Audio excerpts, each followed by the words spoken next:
പരിശുദ്ധ പരമദിവ്യകാരുണ്യത്തിന് എന്നേരവും ആരാധനയും സ്തുതിയും പുകഴ്ചയും ഉണ്ടായിരിക്കട്ടെ. ഇപ്പൊ നമ്മൾ യോഹന്നാന്റെ സുവിശേഷം 21:18 ധ്യാനിക്കണം അല്ലേ?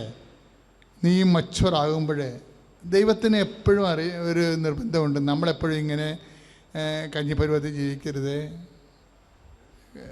കുറച്ച് കഴിയുമ്പോൾ നമ്മൾ പക്വത പ്രാപിക്കണമെന്ന്. ഈ പക്വത വരുമ്പോഴാണ് മറ്റൊരുവന് നമ്മളെ ട്രെയിനറെ കൊണ്ടുവരുന്നത്.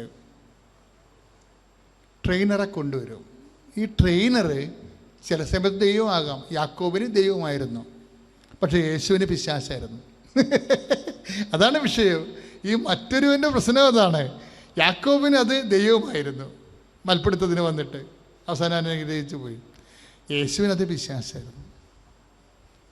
ഈ 3 പേരും ഇനി മനുഷ്യനും വരും. മറ്റൊരുവനായിട്ട് മനുഷ്യനും വരും. ഇപ്പം ഭാര്യ ഭർത്താവ് അല്ലേ, മക്കൾ മരുമക്കൾ അയൽവാസികളൊക്കെ ആയിട്ട് നിൽക്കുമ്പോൾ നമ്മളെ സമ്മർദ്ദത്തിലാക്കുന്ന, നമ്മുടെ അരമുറുക്കുന്ന എല്ലാ മനുഷ്യരും വന്ന് അരമുറുക്കിയെന്ന് വരും. ഇപ്പം നമുക്കൊരു വഴിയുണ്ട്. ആ വഴി കുറച്ച് കഴിയുമ്പോൾ വെള്ളം കയറി കിടക്കുകയാണെന്ന് വിചാരിച്ചോ. വെള്ളം കയറി കിടക്കുകയാണ്. അപ്പോൾ നമ്മൾക്കിനി അടുത്ത വീട്ടിൽ കൂടിയേ ഇപ്പം മഴക്കാലമല്ലേ, നമ്മൾ പോകുന്ന വഴി വെള്ളമാണ്. നമുക്കിനി അടുത്ത വീട്ടിൽ കൂടിയേ പോകാൻ പറ്റത്തുള്ളൂ. അവരോടെ കുഴപ്പമൊന്നുമില്ല. ഇപ്പം ഈ വെള്ളം കിടക്കണം കാരണം നമ്മൾ അവിടുത്തെ വീട്ടിൽ പോയപ്പോൾ, നടന്നു പോയപ്പോൾ കുഴപ്പമില്ല. സൈക്കിളും കൊണ്ട് വന്നപ്പോൾ അത് വേണ്ട കേട്ടാ, നിങ്ങളുള്ള വഴി കൂടി പോയാൽ മതി, ഇത് സ്ഥിരം നടന്നൊരു വഴിയൊന്നും ആക്കണ്ടെന്ന് പറയുമ്പോൾ നമ്മളെന്ത് ചെയ്യും? സൈക്കിൾ എടുത്ത് അപ്പുറത്ത് വെച്ചിട്ട് പട്ടാങ്ങിയായിട്ട് നടന്ന് ഇവിടെ വഴിക്കേ കൂടി പോകും. അപ്പോൾ നമ്മൾ കർത്താവേ, മഴ വന്നിരിക്കണം മറ്റൊരുവനായിട്ട്. അവിടെ വന്നിരിക്കണ മറ്റൊരുവനാരാണ്? മഴയും അയൽവാസിയുമാണ്. ഇപ്പം നമുക്ക് എന്നാ പറ്റിക്കണത്? സൈക്കിൾ പുറത്ത് വെച്ചിട്ട് അതുപോലെ സാധനം ചുമന്നുകൊണ്ട് ഇവിടെ ബാക്കി കൂടി പോവുകയാണ്. അപ്പോൾ മറ്റൊരുവന് വരികയും നിൻ്റെ അരമുറുക്കുകയും നിന്നെ ഇഷ്ടമില്ലാത്തടത്തേക്ക് കൊണ്ടുപോകും. അപ്പം മറ്റൊരുവന് ആരും ആകാം, മനുഷ്യനുമാകാം, മഴയുമാകാം. ഇങ്ങനെയുള്ള സാഹചര്യ സമ്മർദ്ദം കൊണ്ട് നമ്മുടെ ഇഷ്ടം നിറവേറ്റാൻ വരുമ്പോൾ പെയ്തും പെരക്കും തന്തയ്ക്ക് വിളിച്ചും ദൈവത്തിൻ്റെ കൃപ നഷ്ടപ്പെടുത്തി കൊടുത്താതെ ആ ഒരു അവസ്ഥയിൽ എങ്ങനെ കുരിശിനെ കൃപയാക്കാം, എങ്ങനെ അത് ദൈവഹിതമാണെങ്കിൽ അത് നടക്കട്ടെ, നമ്മൾ നടന്നു പോകും. കർത്താവ് എന്താ പറഞ്ഞത്? നിങ്ങളൊരു നഗരത്തെ പീഡിപ്പിക്കുമ്പോൾ മറ്റൊന്നിലേക്ക് പോവുക, അല്ലാതെ പട്ടാളക്കാരെ കൊണ്ടുവന്നിട്ടും ഗുണ്ടായസം കാണിച്ചും കൊട്ടേഷൻ കൊടുത്തും അവരോട് ഇടി വെക്കാനല്ല പറഞ്ഞത്. ഇടിയൊക്കെ വെക്കേണ്ട കാര്യമില്ല, നിങ്ങൾ വേറെ വഴിക്ക് പോവുക. വളരെ മനോഹരമാണ്. കാര്യം മറ്റൊരുവൻ വില്ലനായിട്ട് വരുമ്പോൾ നമ്മൾ വില്ലനുമായിട്ട് ഇടിവെക്കാനല്ല ഈശോ പറയണത്. നീ ശാന്തമായിട്ട് ദൈവത്തിൻ്റെ പൈതലാണെന്ന ബോധ്യത്തിലൂടെ ഇതാണ് ദൈവഹിതം, എന്നെ എളിമപ്പെടുത്താൻ വേണ്ടി ദൈവം ചെയ്ത സമ്മർദ്ദമാണെന്ന് വെച്ച് നന്ദി പറഞ്ഞുകൊണ്ട്, അയൽവാസിക്കും നന്ദി പറഞ്ഞ്, മഴയ്ക്കും നന്ദി പറഞ്ഞുകൊണ്ട് നമ്മൾ ദൈവപൈതലായിട്ട് മറ്റൊരുവൻ്റെ മേൽ നമ്മൾ ദൈവരാജ്യ ആധിപത്യം സ്ഥാപിക്കും, നമ്മൾ അധികാരം പ്രാപിക്കും. ശ്രുതികട ഹല്ലേലൂയ, യേശുവേ സ്തോത്രം, ഹല്ലേലൂയ ഹല്ലേലൂയ ഹല്ലേലൂയ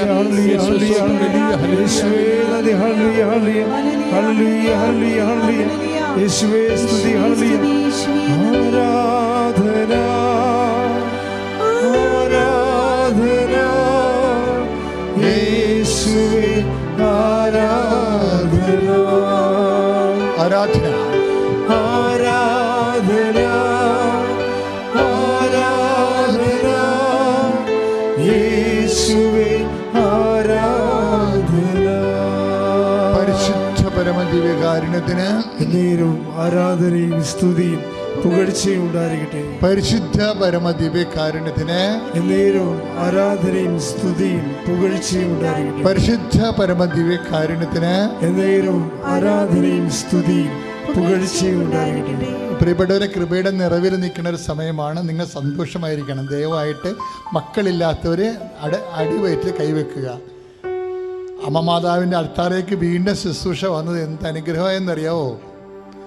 അമ്മ പ്രത്യേക പ്രത്യക്ഷത്തിൽ നിങ്ങളെ അനുഗ്രഹിക്കാൻ, ആശ്വസിപ്പിക്കുന്ന, ശക്തിപ്പെടുന്ന സമയമാണ്. 10-22 വർഷങ്ങളായിട്ട് മക്കളില്ലാത്തവർ ഒറ്റ പ്രാർത്ഥന ഉടമ്പടി കൊണ്ട് 3 മക്കളെ പ്രസവിച്ച അൾത്താരയാണിത്. അവിടെ നിന്നാണ് ഈ ശുശ്രൂഷ വരണമെന്ന് നിങ്ങൾ മനസ്സിലാക്കണം. അതുകൊണ്ട് മക്കളില്ലാത്തവർ സന്തോഷത്തോടെ അടിവെറ്റി കൈവെക്കുക. അച്ഛൻ പ്രാർത്ഥിക്കാൻ പോയി നിങ്ങൾ മക്കൾക്ക് വേണ്ടി. ഇനി നിങ്ങളുടെ പണി ഇപ്പം നിങ്ങളുടെ ചേടത്തിക്കാൻ മക്കളില്ലാത്തെന്ന് വിചാരിച്ചോ? അല്ലെങ്കിൽ നിങ്ങളുടെ മരുമക്കൾക്ക് മക്കളില്ല. ഇപ്പം നിങ്ങളാണ് ആരാധന കൂടുന്നത്. എൻ്റെ മക്കൾ അവരുടെ പേരിൽ ഈശോയുടെ നാമത്തിൽ നിങ്ങളുടെ വയറ്റ് കൈവച്ചാൽ മതി. ഇത് വിശ്വാസത്തിൽ നമ്മൾ ജീവിക്കണം. നീതിമാൻ 10:36 ഹെബ്രായ ലേഖനം വിശ്വാസം മൂലം ജീവിക്കും. പ്രാർത്ഥിക്കുക. കർത്താവായ ദൈവമേ, അടിവെറ്റി കൈവച്ചുകൊണ്ട് പ്രാർത്ഥിക്കുന്ന ഓരോ മക്കളുടെ മേലും അങ്ങയുടെ വിശുദ്ധമായ വലതുകരം വെക്കണമേ. കർത്താവേ, ഒരു കുഞ്ഞിനെ ലഭിക്കാതെ സങ്കടപ്പെട്ട് ജീവിക്കുന്ന മേൽ അടിപ്പടർ പോലെ വൈദ്യാഘാതം പോലെ ദൈവത്തിന്റെ ശക്തി ഒഴുകട്ടെ. ഈശോയുടെ നാമത്തില് കുഞ്ഞുങ്ങളെ ലഭിക്കട്ടെ. ശ്രുതികട്ടെ.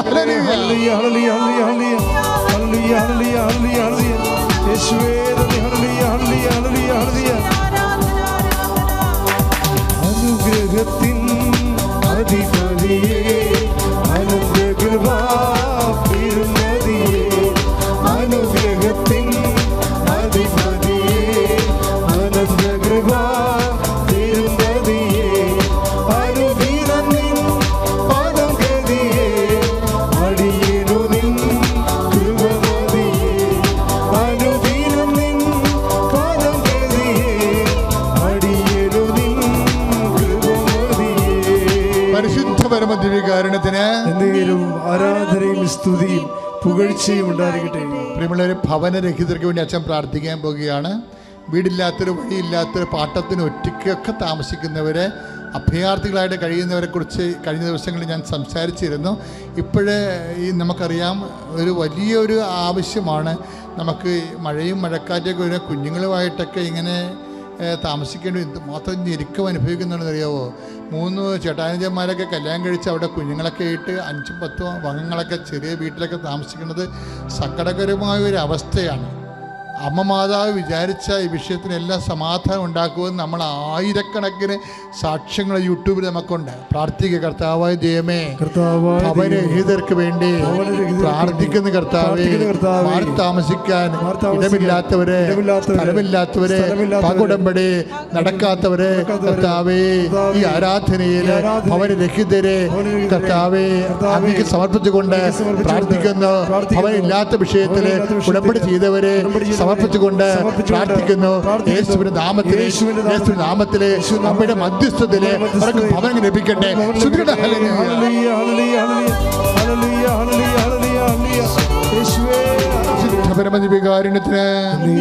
ആരാധനയും സ്തുതിയും പുകഴ്ചയും ഉണ്ടായിരിക്കട്ടെ. പ്രിയമുള്ളവരെ, അന്യ രാജ്യങ്ങളിലെ അകപ്പെട്ട് നിൽക്കുന്നവരെ, അവർക്ക് ജോലി ഇതുവരെ ആകാത്ത കുറേ മനുഷ്യർ ഇവിടുന്ന് കുറേ കടവും വിലയൊക്കെ വാങ്ങിച്ച് പോയിരിക്കുകയാണ്. പക്ഷെ ഇപ്പോഴും ജോലി ആയിട്ടില്ല അവർക്ക്. അവരുടെ ഹോസ്റ്റലിൽ തന്നെ താമസിക്കുന്നവരുണ്ട്, അവരുടെ വാടക വീട്ടിൽ തന്നെ താമസിക്കുന്നവരുണ്ട്.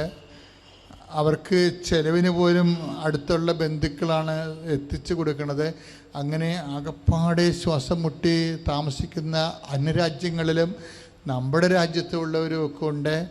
അപ്പോൾ അങ്ങനെ അവരെ ഉള്ളവർക്ക് ഈ ആഴ്ചയിൽ തന്നെ അമ്മയുടെ മധ്യസ്ഥത്തിൽ അവർക്ക് ജീവിക്കാൻ ഒരു മാർഗവും ജോലിയും ലഭിക്കാൻ വേണ്ടി നമ്മളിപ്പോൾ പരിശുദ്ധ അമ്മയുടെ മധ്യസ്ഥതയിലെ കണ്ണുനീരോടെ പ്രാർത്ഥിക്കുകയാണ്. അച്ഛനോട് ചേർന്ന് പ്രാർത്ഥിക്കുക. അമ്മേ പരിശുദ്ധമേ ദേവമാതാവേ, അമ്മേ പരിശുദ്ധമേ ദേവമാതാവേ, അന്യരാജ്യങ്ങളിലും വിദൂര സ്ഥലങ്ങളിലും ജോലിയില്ലാതെ, വേലയില്ലാതെ, കൂലിയില്ലാതെ, സമ്പത്തില്ലാതെ, മറ്റുള്ളവരെ ആശ്രയിച്ചുകൊണ്ട് കണ്ണീരോടെ ജീവിക്കുന്നവരുടെ കർത്താവിന്റെ കാരുണ്യം ചൊരിയട്ടെ. യേശുവിന്റെ നാമത്തിലെ ജോലി ലഭിക്കട്ടെ. ശ്രുതികട്ടെ. ഹല്ലേലൂയ.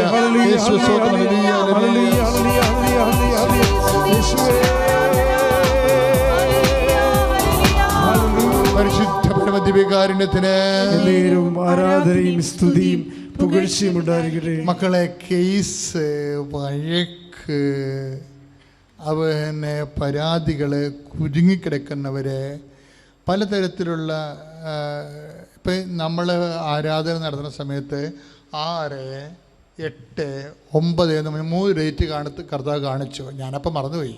അടുത്ത പ്രാർത്ഥനയ്ക്ക് വചനം കിട്ടിയ കാരണം അങ്ങനെ ഞാൻ അതിൻ്റെ പുറകെ പോയി. പക്ഷേ 6, 8, 9 അങ്ങനെയൊക്കെയുള്ള ഡേറ്റുകൾ, എന്തോ പ്രാധാന്യമുള്ള ഡേറ്റുകളുണ്ട്. എൻ്റെ മക്കളൊരു പണി ചെയ്യണം. ഇപ്പോഴും എന്തെങ്കിലും ഡേറ്റുകൾ നിങ്ങൾക്ക് പ്രാധാന്യം ഉണ്ടെങ്കിൽ ഇപ്പോഴും നിങ്ങളത് ഓർക്കണം. പരീക്ഷ ഡേറ്റ് ആകാം, ഇൻ്റർവ്യൂ ഡേറ്റ് ആകാം, നാട്ടിലേക്ക് വരുന്ന ഡേറ്റ് ആകാം, നാട്ടിൽ നിന്ന് പോകുന്ന ഡേറ്റ് ആകാം, വാട്ട് എവർ. ചിലപ്പോൾ അത് അപ്പോയിൻമെൻറ്റ് ഡേറ്റ് ആകാം, അല്ലെങ്കിൽ അത് പരീക്ഷ ഡേറ്റ് ആകാം. എന്ത് ഡേറ്റ് ആയാലും മക്കൾ ഓർക്കുക. സ്ഥല ഉടമകളുമായിട്ട് ഡിസ്കസ് ചെയ്യാൻ ഡേറ്റ് ആകാം. ഡേറ്റുകളെല്ലാം ഇപ്പോൾ ഓർത്തിട്ട് പരിശുദ്ധ അമ്മയുടെ തിരുസന്നിധിയിൽ മധ്യസ്ഥതയിൽ ഈശോയ്ക്ക് സമർപ്പിക്കേണ്ട സമയമാണ്. ഡേറ്റുകൾ ഓർക്കുക. ഇൻ്റർവ്യൂ ഡേറ്റ്, കേസിൻ്റെ ഡേറ്റ്, അങ്ങനെയുള്ള എന്ത് ഡേറ്റ് ആയാലും, വിസ ഡേറ്റ് എല്ലാം ഓർക്കുക. പ്രാർത്ഥിക്കുക, കർത്താവായ ദൈവമേ, ഞാനിപ്പോൾ ഓർത്തിട്ടുള്ള എല്ലാ തീയതികളും പരിശുദ്ധ അമ്മ വഴി ഈശോയ്ക്ക് ഏൽപ്പിക്കുന്നു. കർത്താവേ, എന്നെ ആശീർവദിക്കണമേ. എല്ലാ തീയതികളുടെ മേലും യേശുവിന്റെ ശക്തി പ്രവർത്തിക്കട്ടെ. കർത്താവേ, ഈ ശക്തിയെ എന്നെ സാക്ഷിയാക്കി മാറ്റട്ടെ. ശ്രുതികട്ടെ. ഹല്ലേലൂയ, യേശുവേ നന്ദി. Hallelujah, hallelujah, hallelujah, hallelujah, hallelujah, യേശുവേ നന്ദി. Hallelujah, hallelujah, hallelujah. സമാപന ആശീർവാദത്തിൻ്റെ സമയമാണ്. നിങ്ങൾ എന്തെങ്കിലും കാര്യങ്ങൾ നിങ്ങൾ അച്ഛൻ്റെ പ്രാർത്ഥനയിൽ പരാമർശിക്കപ്പെടാതെ വന്നിട്ടുണ്ടെങ്കിൽ ഇപ്പോഴേ പരിശുദ്ധ അമ്മ വഴി ഈശോയ്ക്ക് സമർപ്പിക്കുക. നിങ്ങളുടെ കുഞ്ഞുങ്ങളുടെ കാര്യമാകാം, വിവാഹ കാര്യമാകാം, എന്ത് കാര്യമായാലും എന്തെങ്കിലും അച്ഛൻ വിട്ടുപോയിട്ടുണ്ടെങ്കിൽ നമ്മൾ ഉടമ്പടി ചെയ്തിട്ടുള്ള വിഷയങ്ങൾ, പ്രത്യേകിച്ച് നമ്മൾ പിൽഗ്രിം കവനൻ്റ് തീർത്ഥാടന ഉടമ്പടി ചെയ്തവരും ഓൺലൈൻ ഉടമ്പടി ചെയ്തവരും അവരുടെ വിഷയങ്ങൾ ഇപ്പോൾ പരിശുദ്ധ അമ്മയ്ക്ക് സമർപ്പിക്കുക. മൗനമായി പ്രാർത്ഥിക്കുക. ആശീർവാദം സ്വീകരിക്കാൻ പോവുകയാണ്. രോഗികൾ, ഇവിടെ പറയപ്പെടാത്ത രോഗികൾ ആ ശരീര ആശീർവാദ സമയത്ത് ആ രോഗം അനുഭവിക്കുന്ന ശരീരത്തിൽ കൈവച്ചുകൊണ്ട് വിശ്വാസ പ്രമാണം ചൊല്ലേണ്ടതാണ്. സമാപന ആശീർവാദം സ്വീകരിക്കാൻ പോവുകയാണ്. മൗനമായി പ്രാർത്ഥിക്കുക.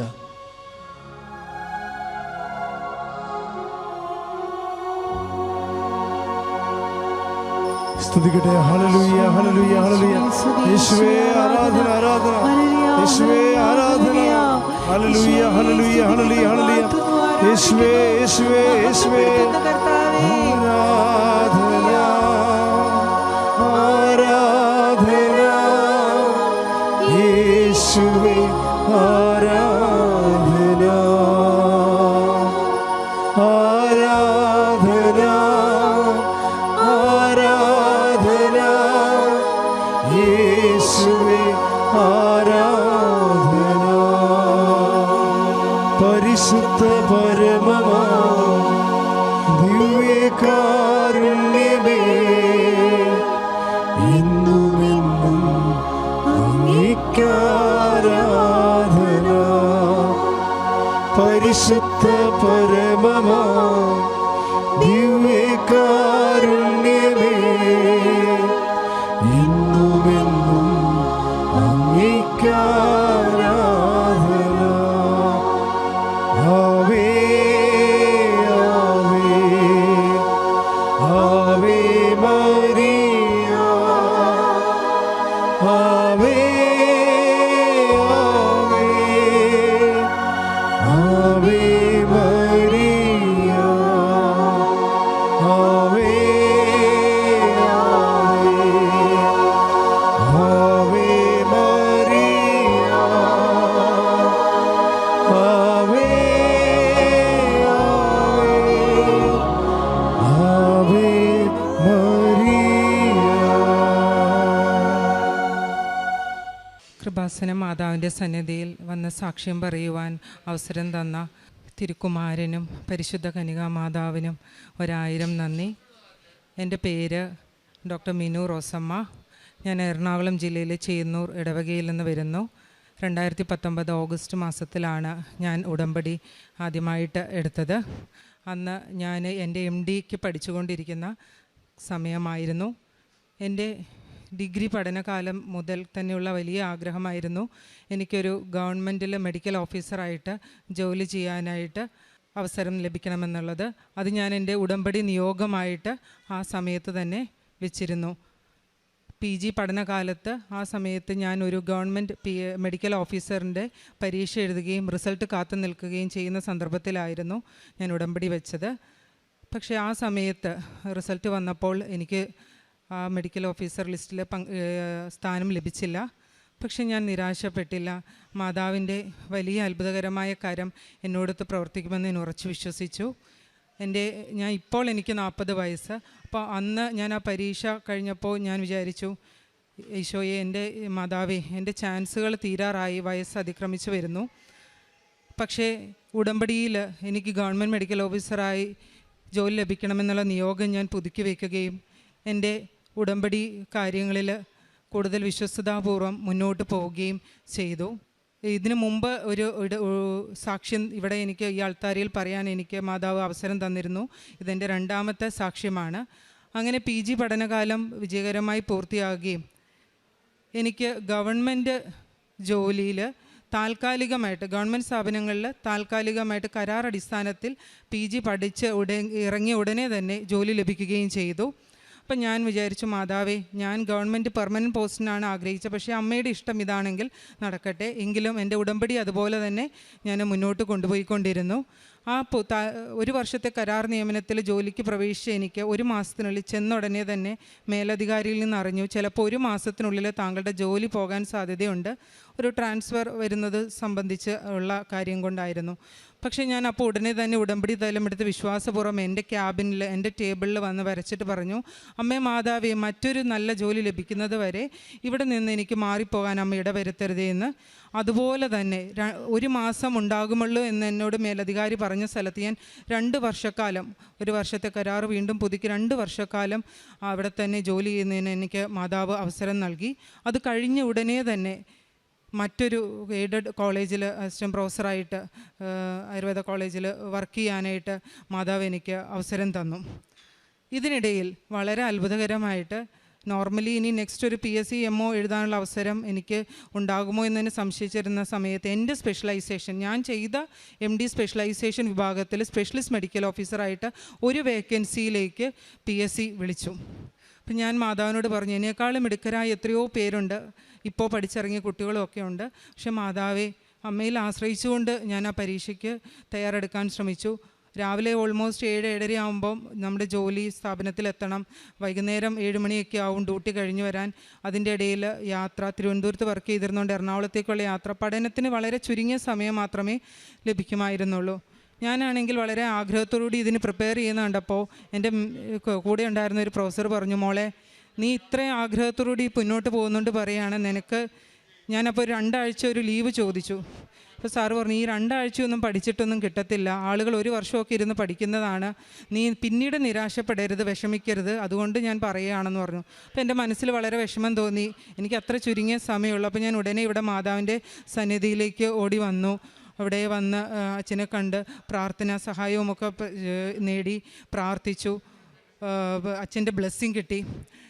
ആ സമയത്ത് എനിക്ക് മുന്നേ കോവിഡ് വന്നതുകൊണ്ട് കണ്ണിൻ്റെ ഒരു പ്രശ്നം കാരണം എനിക്ക് അധികം നേരം സ്ട്രെയിൻ ചെയ്ത് വായിക്കാൻ പറ്റില്ലായിരുന്നു. പക്ഷേ അതിനുശേഷം ആ ബ്ലെസ്സിങ്, പരീക്ഷയ്ക്ക് വേണ്ടി ബ്ലെസ്സിങ് കിട്ടിയതോടുകൂടി എനിക്ക് വായിക്കാനൊക്കെ പറ്റുകയും ഓൾമോസ്റ്റ് 5 ഡേയ്സ് എനിക്ക് ലീവ് സാങ്ഷനായി. അപ്പം ഞാൻ മാതാവിനോട് പറഞ്ഞു, ഈ 5 ദിവസത്തെ 5 അപ്പത്തെ 5000 ആക്കി മാറ്റിയ അമ്മയുടെ തിരുക്കുമാരനോട് പറഞ്ഞ് ഈ 5 ദിവസത്തെ 5000 മണിക്കൂറുകളാക്കി അമ്മ മാറ്റി എൻ്റെ പരീക്ഷയിൽ പെർഫോം ചെയ്യാൻ എന്നെ സഹായിക്കണമേ എന്ന് പറഞ്ഞ് അമ്മയുടെ കാശുരൂപവും ഉപ്പുമൊക്കെ കൊണ്ട് ഞാൻ പരീക്ഷയ്ക്ക് പോവുകയും ഒരു നല്ല ടഫ് എക്സാം ആയിരുന്നു. പരീക്ഷ പൂർത്തിയാവുകയും ചെയ്തു. പക്ഷേ എല്ലാവരെയും അത്ഭുതപ്പെടുത്തിക്കൊണ്ട്, എൻ്റെ കൂടെ വർക്ക് ചെയ്യുന്നവരെ എല്ലാവരെയും അത്ഭുതപ്പെടുത്തിക്കൊണ്ട് എനിക്ക് ആ ലിസ്റ്റിൽ ഇടം നേടാനായിട്ട് സാധിച്ചു. പക്ഷേ ഗവൺമെൻറ് കാര്യമാണല്ലോ, ലിസ്റ്റിൽ വന്നാലും പിന്നെയും ഇൻ്റർവ്യൂ, പിന്നെ അപ്പോയിൻമെൻറ്റ്, അങ്ങനെ കുറേ കടമ്പകളുണ്ട്.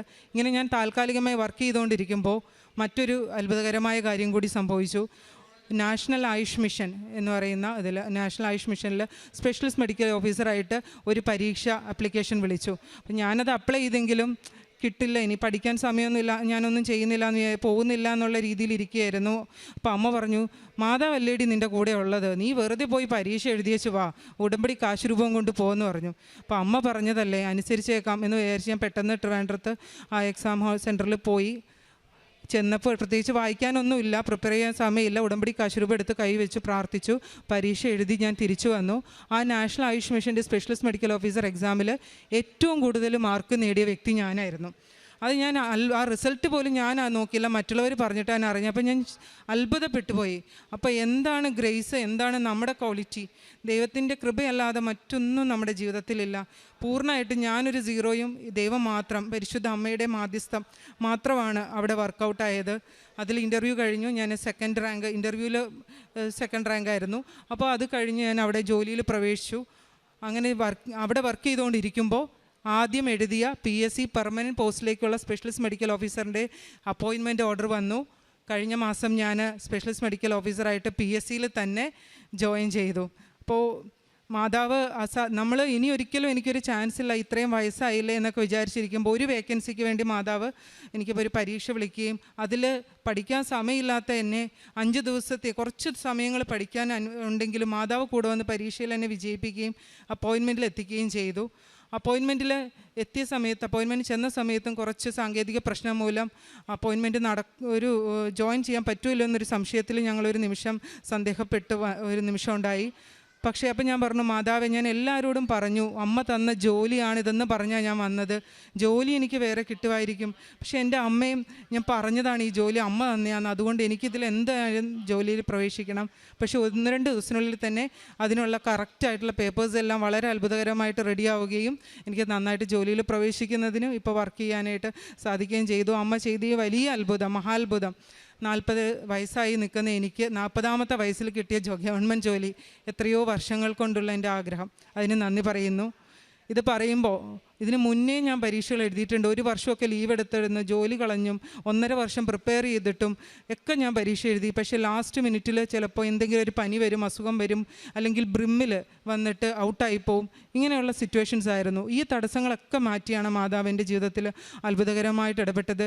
ഇതിന് 1000 കോടാനുകോടി നന്ദി. അമ്മയ്ക്ക് ഞാൻ നന്ദി പറയുന്നു. രണ്ടാമത്തെ ഒരു സാക്ഷ്യം പറയാനുള്ളത് എൻ്റെ ഭർത്താവിന് വേണ്ടിയിട്ടായിരുന്നു ഞാൻ വെച്ചത്.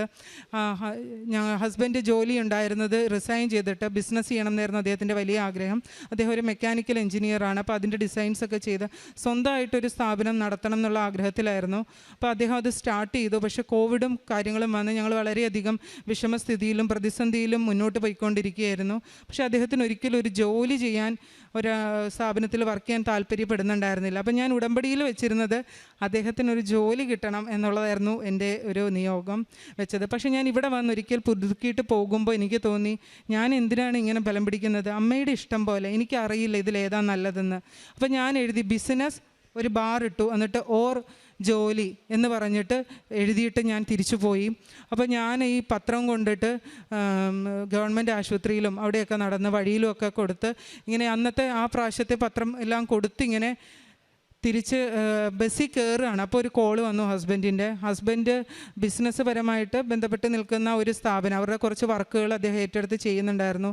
അവിടുത്തെ MD വിളിച്ചിട്ട് പറഞ്ഞു അവിടെ ഒരു സ്റ്റാഫായിട്ട് കംപ്ലീറ്റ് അല്ലെങ്കിൽ നിൽക്കാൻ പറ്റുമോ? അപ്പോൾ അദ്ദേഹം പറഞ്ഞു എനിക്ക് ബിസിനസ് വിടാൻ പറ്റില്ല. അപ്പോൾ അദ്ദേഹം പറഞ്ഞു 2ഉം കൂടി ചെയ്തോളൂ എന്ന് പറഞ്ഞു. അവരുടെ ഓൾമോസ്റ്റ് പാർഷ്യൽ സ്റ്റാഫായിട്ടും ബിസിനസ്. അപ്പോൾ ആ ബാറിട്ട് ഞാൻ വെച്ച ഉടമ്പടി അപ്പോൾ ഒന്നും കൂടി എന്നെ മാതാവ് അത്ഭുതപ്പെടുത്തി. എനിക്ക് എന്താ ചെയ്യേണ്ടതെന്ന് അറിയില്ല, മാതാവിൻ്റെ കയ്യിൽ കൊടുത്തു, ബിസിനസ് ജോലി. ഇപ്പോൾ ഇത് രണ്ടും അദ്ദേഹത്തിന് കൊണ്ടു നടക്കാൻ സാധിക്കുന്നു. ഇതിന് 1000 നന്ദി അമ്മയ്ക്ക് ഞാൻ അർപ്പിക്കുന്നു.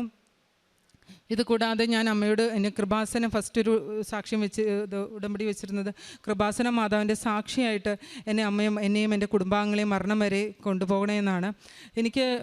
ഞാനിപ്പോൾ എൻ്റെ ചുറ്റും കാണുന്നവരോടൊക്കെ മാതാവിനെ പറ്റി പറയാറുണ്ട്, കൃപാസന മാതാവിനെ പറ്റി സാക്ഷ്യപ്പെടുത്താറുണ്ട്. പക്ഷെ അത് ഇവിടെ നിന്ന് ഇങ്ങനെ പ്രചരിപ്പിക്കണം എന്നുള്ളൊരു ചിന്തയിലല്ല. മറ്റുള്ളവർ വേദനിക്കുന്ന കാണുമ്പോൾ ഞാൻ വിചാരിക്കും, എത്ര നല്ല മാതാവ്, അത്ഭുതങ്ങളുടെ കലവറ ഇവിടെ ഇരിക്കുന്നു, എന്തുകൊണ്ട് അവരിത് അറിയുന്നില്ല? ഈശോയെ അവർക്കും കൂടി ജീവിതത്തിലേക്ക് കടന്നു ചെല്ലണമേ എന്നുള്ള ആ തീക്ഷ്ണമായ ആഗ്രഹത്തിൽ ആ മാതാവിനോട് അവരെ പറ്റി പറയുകയും അങ്ങനെ ഒത്തിരി പേർക്ക് മാതാവിനോട് പറഞ്ഞു കൊടുക്കാനായിട്ട് എനിക്ക് സാധിക്കുകയും ചെയ്തിട്ടുണ്ട്. അതിനും മാതാവിന് നന്ദി പറയുന്നു. പിന്നെ ഈ നമ്മുടെ 6 നമ്മൾ ചെയ്യേണ്ട പ്രവൃത്തികളുണ്ടല്ലോ, അത് ഈ ഒരു കാലഘട്ടങ്ങളിലൊക്കെ ചെയ്ത സമയത്ത് എൻ്റെ ജീവിതത്തിൽ കുറേ മാറ്റങ്ങൾ ഉണ്ടായതായിട്ടാണ് എനിക്ക് തോന്നുന്നത്. ഒന്ന്, പാപങ്ങൾ വെറുത്തുപേക്ഷിക്കുക. ഞാൻ സ്വയം എന്നെപ്പറ്റി വിചാരിച്ചിരുന്ന ഞാൻ വളരെ നല്ല വ്യക്തിയാണ് എന്നൊക്കെ സ്വന്തം ഒരു ചിന്തയുണ്ടല്ലോ, കുഴപ്പമില്ല, തരക്കേടില്ല എന്നൊക്കെ വിചാരിച്ചു. പക്ഷേ ഞാൻ തിരിച്ചറിഞ്ഞു എൻ്റെ ഉള്ളിൽ ഞാനെന്നൊരു ഭാവം, അഹംഭാവം ഉണ്ട് എന്ന് ഞാൻ തിരിച്ചറിഞ്ഞു. എൻ്റെ അപ്പനെ ആകട്ടെ അമ്മയാകട്ടെ ആരോടാണെങ്കിലും ഉള്ളിൽ ഉള്ളിൻ്റെ ഉള്ളിൽ ഞാൻ തിരിച്ചറിയാം, അതുവരെ എനിക്ക് അറിയില്ലായിരുന്നു അങ്ങനെ ഒരു ചിന്ത എനിക്കുണ്ടെന്ന്. പക്ഷെ അതെനിക്ക് മനസ്സിലാക്കാനും കൂടുതൽ എളിമപ്പെടാനും എൻ്റെ മാതാപിതാക്കളോടാണെങ്കിലും എൻ്റെ ഭർത്താവിനെയാണെങ്കിലും പരിപൂർണമായിട്ടും അവരെ അനുസരിക്കാനും വിധേയപ്പെടാനും സ്നേഹിക്കാനും ആ ഒരു തലത്തിലേക്ക് എൻ്റെ മാനസികാവസ്ഥയെ മാറ്റാൻ ഈ ഇതിൽ സാധിച്ചു. അതുപോലെ എനിക്ക് സ്വർഗസ്ഥനായ ഉടമ്പടി എടുത്ത് കുറച്ച് കൃത്യമായിട്ട് പാലിച്ചു തുടങ്ങിയപ്പോൾ എനിക്ക് സ്വർഗസ്ഥനായ എന്ന് പറഞ്ഞ പ്രാർത്ഥന ചൊല്ലാൻ പറ്റാതായി.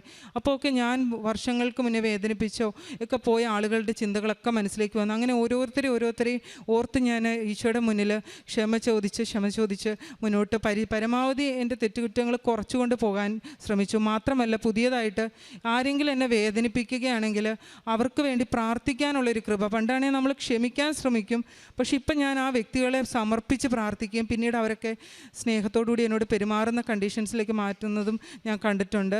അതിന് ഒത്തിരി നന്ദി. അതേപോലെ ബൈബിൾ വായനയിലാണെങ്കിലും അനുദിനം എന്ത് പ്രശ്നം വന്നാലും ഓടിച്ചെന്ന് ഞാൻ കെട്ടിപ്പിടിച്ച് ബൈബിൾ നെഞ്ചോട് ചേർത്ത് വെക്കും, എന്നിട്ട് തുറന്ന് പ്രാർത്ഥിക്കും. അപ്പോൾ എനിക്ക് കൃത്യമായിട്ട് മറുപടി പറഞ്ഞ് എന്തും എല്ലാ ദിവസവും ഈശോ എന്നെ ആ വചനത്തിലൂടെ എന്ത് പ്രശ്നങ്ങളിലൂടെയാണെങ്കിലും നയിക്കുന്നതായിട്ടാണ് എനിക്ക് തോന്നിയത്. അപ്പോൾ നമ്മൾ ചെയ്യുന്ന ഓരോ കാര്യങ്ങളും പ്രേക്ഷിത പ്രവർത്തനത്തിലാണെങ്കിലും ബൈബിൾ വചനത്തിലാണെങ്കിലും നമ്മുടെ പാപങ്ങൾ വെറുത്തുപേക്ഷിക്കുന്നതിലാണെങ്കിലും നമ്മുടെ അച്ഛൻ്റെ ധ്യാന പ്രസംഗങ്ങളിലൂടെയാണെങ്കിലും അനുദിനം നമ്മളെ മോഡിഫൈ ചെയ്യുന്നതായിട്ടാണ് എനിക്ക് തോന്നിയത്. ഇപ്പോഴും ഒരു പൂർണ്ണതയിലെത്തിയെന്നോ അല്ലെങ്കിൽ എന്തെങ്കിലും ഭയങ്കര വ്യത്യാസങ്ങൾ വന്നോ എന്നല്ല, മുൻപുള്ളതിൽ നിന്ന് ഒരല്പമെങ്കിലും വ്യത്യാസത്തിലേക്ക് മാറാൻ എനിക്ക് സാധിച്ചു. അതിന് ഈശോയ്ക്ക് 1000 നന്ദി പറയുന്നു. അടുത്തതായിട്ട് ഡെയിലി ബ്രെഡിനെ പറ്റിയാണ്. ഈ ഡെയിലി ബ്രെഡ് പ്രയറിൽ ഞാൻ ആദ്യം സമയം എത്തുമോ കാരണം ഞാൻ 7 മണിക്കൂർ യാത്ര ചെയ്തായിരുന്നു മുൻപ് ജോലിക്ക് പോയിക്കൊണ്ടിരുന്നത്. അപ്പോൾ രാവിലെ 6 മണിക്ക് വീട്ടിൽ നിന്ന് പോകും, വൈകിട്ട് എത്തുന്നത് 7:30 7:45 അതിൻ്റെ ഇടയിൽ വെളുപ്പിന് എഴുന്നേറ്റ് പണികൾ. എന്നാലും ഞാൻ അടുക്കളയിൽ ഇത് ഓണാക്കി വെക്കും. അതിൻ്റെ കൂടെ തന്നെ എൻ്റെ നിത്യമുള്ള തിരികത്തിച്ചുള്ള പ്രാർത്ഥനയോടൊപ്പം പ്രാർത്ഥിക്കും. അപ്പോൾ ഡെയിലി ബ്രെഡ് ഇപ്പോൾ എൻ്റെ ജീവിതത്തിൻ്റെ ഭാഗമായി മാറിയിരിക്കും. അതിലൂടെ ഓരോ ദിവസത്തെ പ്രശ്നത്തിനും എന്തെങ്കിലും എനിക്കൊരു പ്രശ്നമുണ്ടെങ്കിൽ അന്ന് അച്ഛൻ അത് പ്രസംഗത്തിൽ പറയും. ഇതെങ്ങനെ സംഭവിക്കുന്നു എന്ന് എനിക്ക് അറിഞ്ഞുകൂടാ. ഞാനൊരു ദിവസം വളരെ വിഷമിച്ച് ഒരു കാര്യത്തിൽ ഡിപ്രഷനായിരിക്കുന്നത്. കുറച്ച് കഴിഞ്ഞപ്പോൾ ഹസ്ബൻഡ് വിളിച്ചപ്പോൾ ഞാൻ വളരെ ഹാപ്പിയാണ് ജോലി സ്ഥലത്ത്. എന്ത് പറ്റിയെന്ന് പറഞ്ഞു. ഞാൻ പറഞ്ഞു അച്ഛനിന്ന് പറഞ്ഞു ഇങ്ങനെ ഡിപ്രഷനിലായിരിക്കുന്നു, വിഷമിച്ചിരിക്കുന്നവർക്ക് വേണ്ടി മാറ്റം. അതുപോലെ എന്ത് പ്രശ്നമാണോ നമ്മൾ അന്ന് അഭിമുഖീകരിക്കുന്നത് അതാണ് പറയുന്നത്. അതെങ്ങനെയാണ് പരിശുദ്ധാത്മാവ് അത് എങ്ങനെയാണെന്നുള്ളത് എനിക്കറിഞ്ഞുകൂടാ. പക്ഷേ അത് എൻ്റെ ജീവിതത്തിൽ അനുദിനം ഞാൻ അനുഭവിച്ചുകൊണ്ട് ഇരിക്കുകയാണ്. ഇതൊക്കെയാണ് എൻ്റെ ജീവിതത്തിൽ മാതാവ് ഒത്തിരി പ്രവർത്തനങ്ങൾ നൽകിയത്. പിന്നെ എനിക്ക് ആദ്യമായിട്ടൊരു ജോലി PGക്ക് ശേഷം ജോലി കിട്ടിയപ്പോൾ മുതൽ കൃത്യമായിട്ട് ഞാൻ എൻ്റെ ദശാംശം ഇവിടെ ഉടമ്പടിക്ക് വന്നതിന് ശേഷം കൃത്യമായിട്ട് അത് ഞാൻ കാരുണ്യ പ്രവൃത്തികൾക്ക് വേണ്ടി ചെലവഴിക്കുന്നുണ്ട്. ചിലപ്പോൾ എൻ്റെ മുന്നിൽ വരുന്ന രോഗികൾക്കായിരിക്കാം, അല്ലെങ്കിൽ അതിന് അർഹതപ്പെട്ട ആരെങ്കിലും ആയിരിക്കാം. പിന്നെ ചില സന്ദർഭങ്ങളിൽ അനാഥാലയങ്ങളിൽ പോയി കുട്ടികളെ കുളിപ്പിക്കുക, അങ്ങനെയുള്ള കാര്യങ്ങളിലൊക്കെ എനിക്ക് എന്നാൽ കഴിയുന്ന സമയം എൻ്റെ കഴിവിനൊത്ത് ഞാൻ പരിശ്രമിച്ചിട്ടുണ്ട്. ഇത്രയും ഇത് മാത്രമല്ല കേട്ടോ, ഒത്തിരി അനുഭവങ്ങൾ ഓരോ ദിവസവും എല്ലാ കാര്യങ്ങളിലും ഞങ്ങൾ ഉടമ്പടി ഇപ്പം ഹസ്ബൻഡിനാണെങ്കിലും ഇവിടുത്തെ ഉടമ്പടിയിലും ഇതിലൊക്കെ ഒത്തിരിയും വിശ്വാസം വർദ്ധിച്ചു. ഞങ്ങൾക്ക് എല്ലാവർക്കും മാതാവിൻ്റെ ഉപ്പിലാണെങ്കിലും തൈലത്തിലാണെങ്കിലും തേനിലാണെങ്കിലും ഒക്കെ അതിലൂടെയൊക്കെ ഉപയോഗത്തിലൂടെ എനിക്കും എൻ്റെ കുടുംബത്തിനും എൻ്റെ സുഹൃത്തുക്കൾക്കും ഒത്തിരി കൃപകളും അനുഗ്രഹങ്ങളും അത്ഭുതങ്ങളും അനുദിനം മാതാവ് ചെയ്തു തന്നുകൊണ്ടിരിക്കുന്നു.